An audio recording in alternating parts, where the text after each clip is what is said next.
Volume 2 of Love, Death, and Robots is out. Should you watch it? How does it compare to the first one? What are the top 3 episodes in case you just want to watch 3 of them? We're going to have a full spoiler review of every episode on our YouTube channel, 90s Kid Podcast, but this is our top 3 episodes of Volume 2. My name is Matt. I'm joined by the other, more energetic Matt. It's me, the other, more energetic Matt, here with you for Love, Death, Robots, Gore, Nudity, Cursing. It's another anthology, a sci-fi anthology from Netflix. It's good stuff. Matt? I was going to say, now you said gore, death, nudity. One of the things I really liked about Volume 2 is that the complaints I had with Volume 1 were that, man, it's so kind of male gazy. It seemed like the nudity was... nudity. Yeah, it was always female nudity. Unless, and like you pointed out, the male nudity was always a joke. This one, I felt like it was way more tastefully done. It was way more mature. It was way more layered. Volume 1 was a lot of sort of... Here's the setup, here's the twist. And it's like they had to have a twist, even if it was great or not. I was a huge fan of Volume 2. I felt like it addressed almost every problem I had with the first one. Instead of it being a million episodes you had to go through, it was a very manageable 8. Overall, I think that it was pretty strong, and then it like lost a bit of steam at some points. What did you think of Volume 2? I like Volume 2. I've heard some people saying that they felt like it was not as inspired or didn't have as much variety as Volume 1. And I can understand that just purely from the fact that there's 8 episodes in Volume 2 and there was 18 in Volume 1. So you do see some like repeated themes. This is obviously, once again, spoiler free, so I won't be going into specifics of any episodes. But like Matt said, I feel like this season, if anything, it wasn't gratuitous with the gore. If anything, the gory and violent moments were serving the story. It wasn't just there for, hey, look at all the bloody action, which is a lot of what you saw in Volume 1. And the nudity and stuff, there wasn't a whole lot of just look at the female form for 5 minutes unbroken because it's animated. A lot more of the stories or the episodes kind of survived or died by their plots, by their animation. And overall, kind of like the same sentiment I had with Volume 1. I enjoyed Volume 2, and any of the episodes where I wasn't really attached to the story or the theming, the animation always impressed me.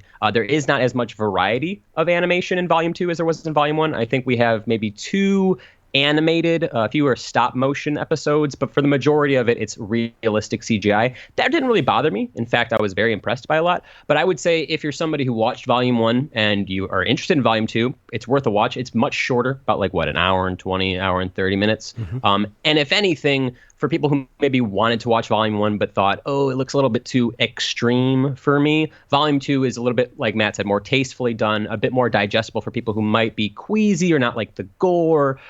So overall, I enjoyed it. I understand the criticisms it's getting from different people. But I think a lot of it has to do with the upcoming Love, Death, and Robots Volume 3 that will be coming next year and kind of some of the production stuff. We discussed this in our Love, Death, and Robots 1 spoiler video, which you can go ahead and find on our YouTube channel. I think there's a playlist that has Matt and Matt reviews. Check it out, and you can see all we thought. But overall, I enjoyed it. Okay. I don't know if I liked it more or less than Volume 2, but I still thought it was worth a watch, and I would watch several episodes again and again. That's what I thought. Do you want to jump into the top 3? Let's jump into the top 3. Before we do, one episode that didn't make into the top 3 that I think I liked a lot more than you was automated customer support. If you were a fan of the more, the funnier episodes, like from Volume 1, when the yogurt took over, or the 3 robots, this is a really great one that you could show almost anybody. And I think, and most of the episodes in this one, I think are more universal in their appeal. So that's just my sort of honorable mention. I thought it was really fun, really well executed, kind of like a fun, lighthearted little parody that anybody could watch. Did you have an honorable mention? Did it make your top 3? I'm going to say, because we agreed on some of these. And ultimately, you might watch this and you might say, oh, these are good episodes, but I liked a few more than the others. That's kind of where me and Matt are sitting. He liked automated customer service a lot. I liked something called The Tall Grass, which... Now that I'm thinking about it, doesn't really have love, death, and or robots in it, but I liked the vibe. It's supernatural. I won't really spoil anything, but if you like things that are a little bit more spectral versus sci-fi, you might like some more than others. Or like Matt said, if you're looking for more comedic stuff than really dark stories, you might have some that you prefer higher up or lower up on your personal list. But yeah, let's jump into the top 3. What's our number 3? Number favorite? 3 is Ice. Ice. Give us a synopsis on that. I got a cute little spoiler-free synopsis for everyone to wet their tongue and get them ready. Ice, on a ice-covered colony planet filled with genetically modified adolescents, A team named Sedgwick is the oddball out. Determined to prove his strength, he joins some local kids for a late-night foot race that's far more dangerous than he predicted. Matt, I liked this one not only because of the discussions of genetic modification, but also it was one of the only animated ones. I believe it was animated by the same studio that did Zima Blue, which we liked quite a bit. Check our Love, Death, and Robots top 5 from Volume 1 video for more on that. I like this one quite a bit. Matt, what'd you think? I thought the artistic design was stunning and really layered. I thought the concept was very mature rather than just having a premise and then a shock. And this is one of the earlier ones, so I was kind of expecting who's going to take off their clothes. Where's the twist going to come in? Yeah, and I really related to the characters' struggles. It was there's sort of a feeling like inadequacy and family and sort of where you belong. There were some moments where I could really feel, I don't want to spoil anything at all, but I could really feel what the characters are going through, and there were these like subtle things, and even though it's in this like fantastical sci-fi world where some crazy things that could never happen are happening, at least not now, I was totally bought in, and I felt like it feels grounded. Yeah, absolutely, very, very grounded. I loved. I think the sort of hook of the episode, of the bit of the twist, was a little bit forced, but overall, I felt the connection. I felt connected to the characters in the story. The animation was wonderful, and it was kind of a little more cerebral. So I was a big fan of this episode. I was going to say thanks for using the adjective cerebral, because that's what it has. Very cool sound design, and a lot of those moments where you can very much empathize with the characters, at least the experience that they're seeing on screen. You can kind of, it comes through with not only the animation, but the sound design. Like Matt said, we're not trying to spoil a lot, and you kind of already covered it. I'll agree there that the sort of twist ending, if you even want to call that, was a little bit okay, whatever, but the majority of the episode I felt was high energy. It was interesting. Visually speaking, there's some great, hey, this is my desktop background now. Some really cool cosmic stuff. So if you're a fan of animation, it's a tight 10 minutes, I believe, too. And once again, this is one that doesn't have a lot of gore. I think there's one use of the F word. So if you have some kids that, hey, like some animation stuff, it's appropriate for them, whereas other ones maybe not. But yeah, I like this one. As for how few of these episodes are animated, I liked this one was very stylized, was very sharp, had very bold lines in the animation. So even when compared to another cartoon or something animated, this one has its own distinct style that I really, really enjoyed. All right, let's go on to number 2. This one was Snow in the Desert. Matt, give us the synopsis. Here's my professional synopsis for you guys. Traveling across a harsh and desolate planet, a fugitive known as Snow draws unwanted attention. To manage his predicament, Snow must ally himself with a mysterious new acquaintance. This one was fun. I like this. I want to say that this one had some of the most impressive CGI that I've seen. I mean, you'll hear us say that a lot. Love, Death, and Robots Season 1, Season 2, the CGI is amazing. But this one was really, really good. Without spoiling anything, you got this main guy named Snow. He's going through like this very desert planet. There's people who are trying to hunt him. And it evolves from there. It starts off feeling kind of like Blade Runner-esque. And then the story itself has a lot of interesting themes, and I'm trying to dance around things that are spoilers. But for the most part, this one's more of a soft-spoken episode at first. There are levels of action and stuff that keep the pace up, but at first I was like, oh, this one's kind of meandering, but I liked how they brought it home. And once again, the animation, when those moments of action or excitement happened, I was like, oh wow, that's really, really well done. If you're a fan of some of that more, I don't want to say Star Trekky, because that's has a different vibe to it, but these self-contained worlds where there's a lot of things going on, and you're dropped in there for a few minutes and you get to see these very interesting stories kind of play out. Snow in the Desert is a really good example of one of those Love, Death, and Robots episodes where I was like, I wish I could spend maybe 10 or 15 more minutes in this world and see what else they have.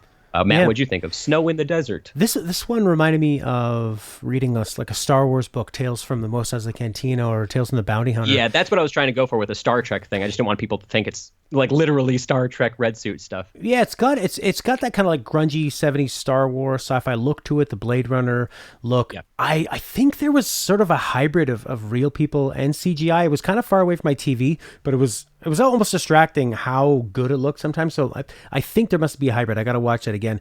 But overall, it was kind of, yeah, it was a slow burn, beautiful world to explore, some like fun sci-fi combat, a beautiful premise that I really connected with. And I think this was really strong. When I was watching this one, I felt like, and this comes earlier in the playlisting too, I felt like all of these would be my favorites from the last season. I think this is really stellar piece of, if you're looking for that like Blade Runner, Star Wars, grungy, Mad Max with a heart, this is a good one for you.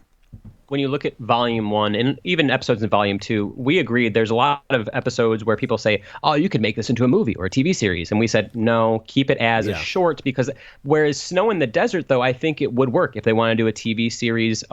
There is definitely a lot of interesting stuff to explore. And for, once again, an episode that's only 15, 16 minutes, they present a lot of information very well visually to the viewer without smashing you with exposition about why we're here and why things are happening. So it's very well told through the art, and I enjoyed that quite a bit.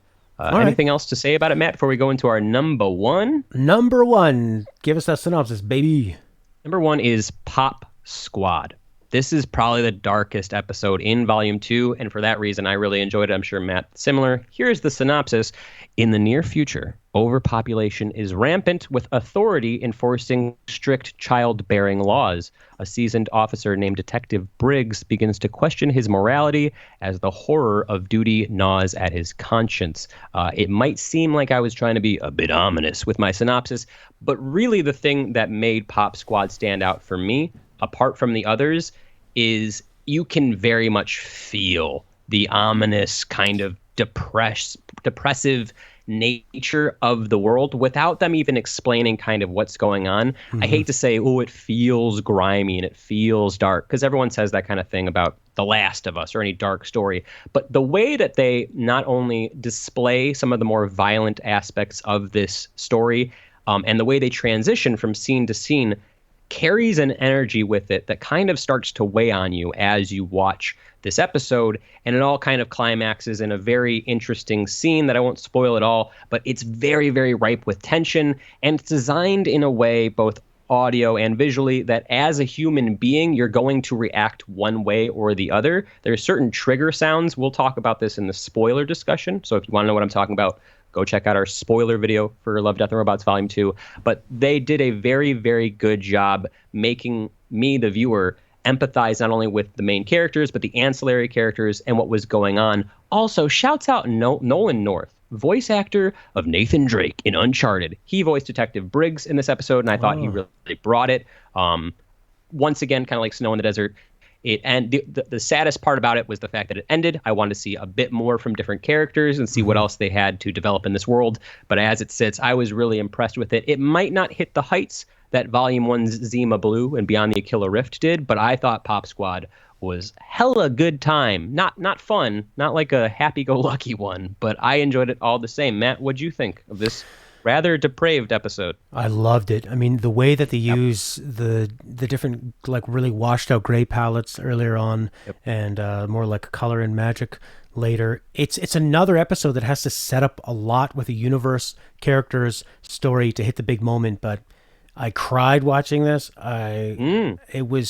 It elevated everything beyond. I was close. I was close in that last scene. I felt the swelling, and we'll talk about it in the spoilers, but it's very smart the way they get you to react. Yeah, I'm just thinking about what happens in the episode. I'm so amazed how much ground they cover and how it feels like we've known these characters for a long time.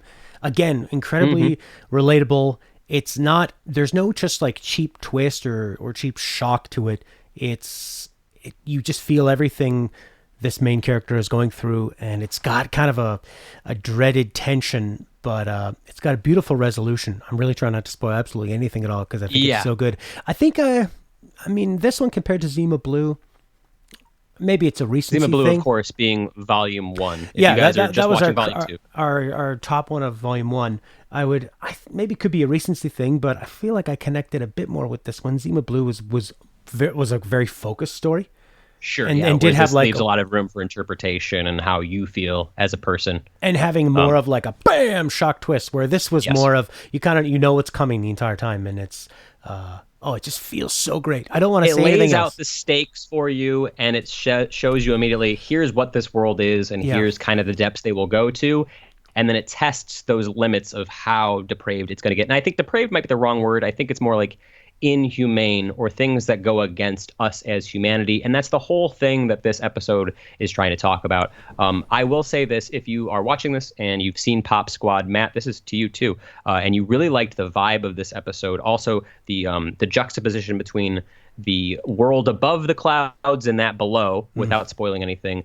Altered Carbon Season 1 is a Netflix series. It got canceled after season 2, but season 1 is a self-contained noir detective story that takes place in a future that is very, very similar to the future presented in the episode Pop Squad. So if you like these dark, kind of at times very, very messed up storylines, Altered Carbon Season 1 is definitely a good watch. And if you're a book reader, there's an Altered Carbon book. So if you like this kind of storytelling, I would say check that out, because honestly, like Snow in the Desert, one of my biggest problems with this episode is that it wasn't its own show. And, so you have Altered Carbon in the, what you call it, not animated, but, oh God, it's real people is what I'm trying to say. Live action. Either way.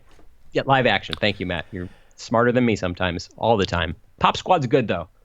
Watch it. Very good. I keep thinking back to all these individual scenes where how much there's a scene where one character points a gun at another character earlier on, and the way that the one character who's having it pointed at them reacts just tells so much with it. I get goosebumps like Zima Blue when we were discussing Zima Blue. I get goosebumps thinking about the way that these shots are framed, and then the way that they take the energy of these more disturbing scenes and carry it into the next scene without breaking the tension, always letting you rest with these ideas and never giving you the second to be like, okay, we've moved on from the depressing stuff. It's right there, right up front for about 10, 15 minutes, and it sticks with you, so much so that it's our favorite episode of Love, Death, and Robots Volume 2.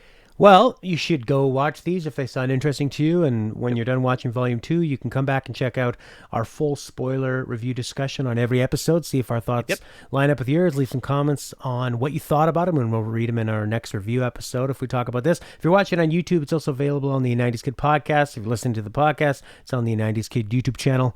We have Volume 1, our top 5 episodes from there with no spoilers, and a full spoiler review of all that.